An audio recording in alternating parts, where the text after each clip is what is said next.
जब तक हम परमेश्वर की शरण में नहीं आते तब तक हम काल की रेंज में रहते हैं, और जब हम कबीर भगवान की शरण में आ जाते हैं हम काल की रीत से बाहर हो जाते हैं, फिर उसका विधान हम पर लागू नहीं रहता।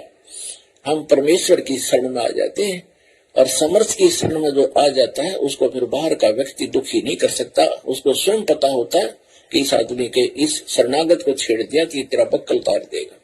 इसी प्रकार हम समर्थ की शरण में आ गए हैं। आप कबीर भगवान वो समर्थ है, वो कादर परमात्मा है, उसकी शरण में आ गए। उसकी शरण ना त्यागना, इतना ध्यान अवश्य रखना। छोटा मोटा कष्ट भी होता है नाम लेने के बाद, तो ऐसे समझना जैसे एक बिल्ली बच्चे उत्पन्न करती है और 2-4 दिन के बाद उन बच्चों को दूसरे घर में ले जाती है, क्योंकि वहां वो ये देखती है कि कहीं तेरे बच्चों को यहाँ खतरा ना हो जाए। और इस बात से उसके बच्चे भी परिचित होते हैं कि हम अपनी माँ के संरक्षण में हैं, और वो उनको अपने मुख से पकड़ती है। इसके तीखे दांत होते हैं बिल्ली के, तीखे, और उनको पकड़ती है।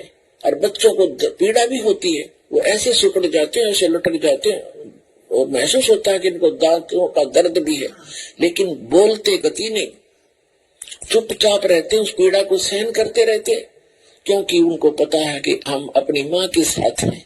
ये थोड़ा बहुत कष्ट भी है तो हमारा जीवन रक्षक है, रक्षा हो रही है, तो उसको उठाकर वो दूसरे सुरक्षित स्थान पर अन्य मकान में ले जाती है। सबको बारी बारी वहां पहुंचा देती है। कुछ दिनों के बाद वहां देखती है कि यहाँ भी समस्या है, तो तीसरे मकान में कोई और ले जाएगी। और वो बिल्कुल नहीं बोलते, क्योंकि उनको पीड़ा भी हो रही है, लेकिन उनको विश्वास है कि माँ की मुख में हम भले ही पीड़ा हो रही है लेकिन हमारी जीवन रक्षा हो रही है। इसी प्रकार कबीर भगवान की शरण में आने के उपरांत आपको छोटा मोटा कष्ट भी है तो ना जाने आपका कौन सा पहाड़ जैसा दुख टल रहा है, ये विश्वास रखना, विचलित ना होना।